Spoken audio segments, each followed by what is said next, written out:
just because of how I am, I'm going to flip the coin for you. Tell me about the other side. Tell me about, those are the things that made you smile. You've been smiling through the whole conversation.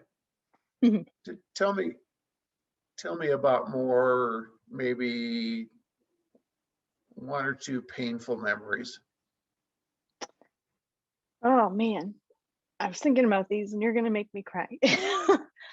One of them I remember, I was probably 5 or 6, and I was outside watering the flowers for my dad, because that's what we did. We all helped, and a group of guys jumped out of a truck and offered me candy and tried to take me.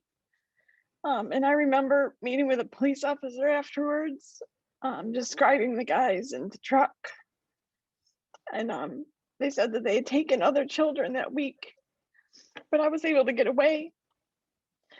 So it's hard to remember that, but then I'm so grateful and thankful that I was able to get away, standing right in my front yard. Oh my gosh, Kristen. Oh, I know a lot of things. I know a lot of things about you. I don't know that. Yep. It was a very scary time.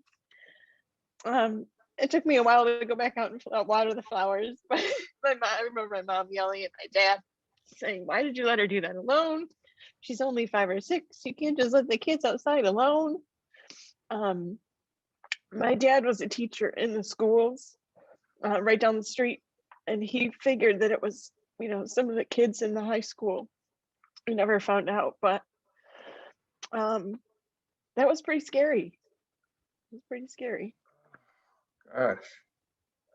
Yeah. So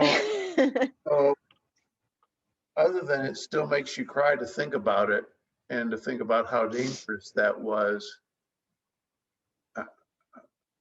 how else does that memory become a gift to you later in life? How did it change you?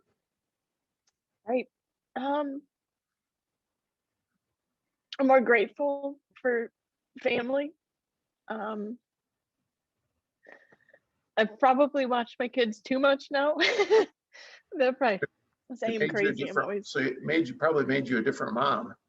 Yeah. I'm always a little paranoid, but I think we all are at some point.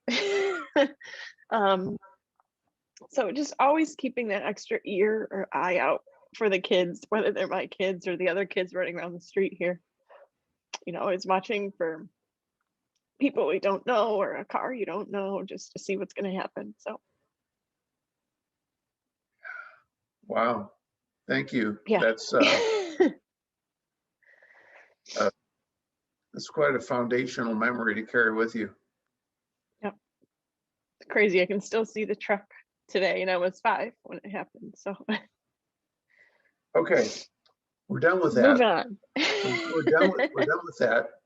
What role does your faith play in all of this? You put this in a big bundle. Take about when you were a child, you take about growing up, you talk about your work life, you think about your home life, you think about raising your kids. So as you tell your story, as we've talked about the story of Kristen, what role does your faith play in all of that?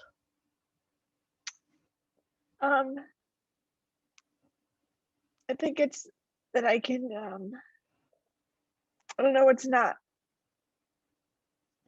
That I know he's got the story laid out, that I don't have to make it happen.